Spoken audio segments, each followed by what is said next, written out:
I have Mr. Barrett for 5, please.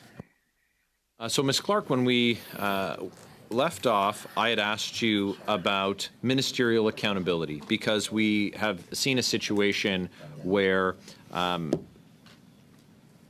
situations like the Trudeau Liberals Arrive scam saw companies like GC Strategies, a 2-person operation working out of a basement, adding no value. Supposedly, they were to source resources to work on the project. But we learned from KPMG, which is a huge company, that KPMG was instructed by the public service that they would need to be a subcontractor of GC Strategies, adding 30% to the cost of it. And there would be many of these cases. So is the problem that no one is in charge anymore, and so there's no one actually trying to evaluate whether we're getting value from these contractors, big or small? Because as you said, though the larger companies are the most successful in winning the bids, they're not necessarily providing the best value for money. And value for money is a whole other conversation that we'll save for another day, because there are far too many cases where, as the Auditor General has noted, we don't get value for money with the Trudeau Liberals procurement process. Mm-hmm.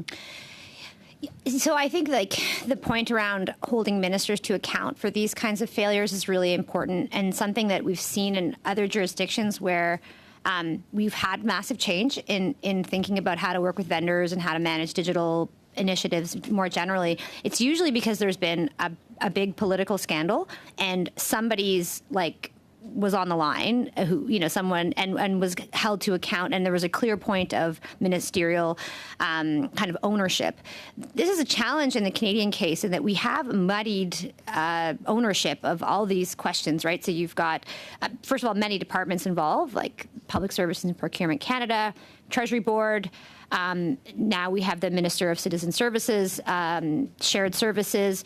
ESDC is an owner of many of these, so how do we, to move beyond just a specific question of what happened with Arrive Can, I mean, when there is a kind of an IT failure, it can be really hard to locate who to blame, but also who's then sitting around the cabinet table feeling like I am responsible for and I own this. When we had a Minister of Digital Services in the past, we no longer have that role. I'm not sure that was necessarily the answer to this problem, but one thing that I think would be important to think about in sort of future machinery of government configurations is how do we create a clear locus of responsibility and accountability that is answering questions in question period and actually can access the information they need to be responsible. Because this is, of course, the other challenge around ministerial accountability on this particular file is that their ownership is so distributed and the decisions are happening on so many different ways that it's really hard to know who would be reasonably blamed for these things. Well, and they shuffle the deck chairs on the Titanic so often that it's hard to know whose seat is whose. They've had 4 PSPC ministers in 4 years, so it's really tough. They've created a situation intentionally to make it harder to hold individual ministers to account.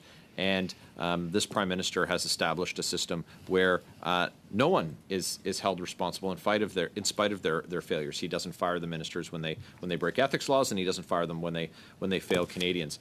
There's a list of 2-person middlemen companies like GC Strategies, and there seems to be dozens of them. Solutions Moray Incorporated had 2 employees. They've got $78 million in contracts. Mesa Computing, 1 employee, $34 million. Mobile Resources Group, 1 employee, $28 million.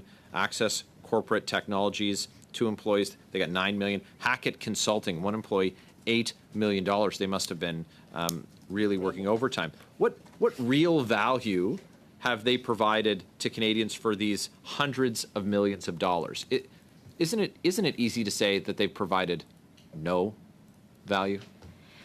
I think I don't know what each of those firms has done. I haven't looked at the individual contracts or what their deliverables were, so I really can't comment on the value for money. But I will say, sort of looking to the patterns we saw in the data, that we have very good reason to believe that the kind of pooling of contracts in a small number of firms, and also the general practices around how we manage IT procurement, suggests that there would not be value for many of the IT contracts that we're striking, just even at the basic level of how much money is going into each of those individual contracts. Thanks.